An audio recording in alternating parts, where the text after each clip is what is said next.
This is a one-bed, one-bath located inside the Braemar Gardens at 1000 Brunette Avenue. Starting at the entrance, there is a hallway intersection that leads leftwards, rightwards and straight ahead.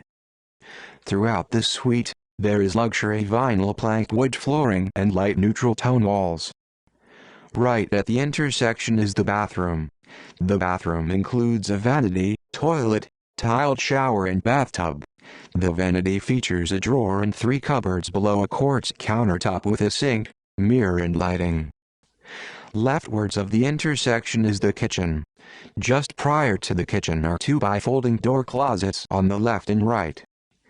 The galley kitchen with a peninsula includes a stainless steel fridge, sink, over-the-range microwave, dishwasher, quartz countertop, as well as an oven and stove top.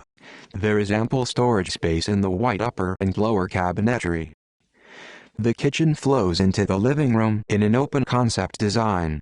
On the back wall, there is a large floor-length window with a glass sliding door on the right that leads onto the balcony. Both the window and the sliding door have roller shades. Straight ahead of the entrance is a hallway that bends leftwards into the living room. Just prior to the living room is the primary bedroom on the right. The primary bedroom features a glass window with a roller shade on the back left wall. On the immediate right, there is a spacious walk-in closet.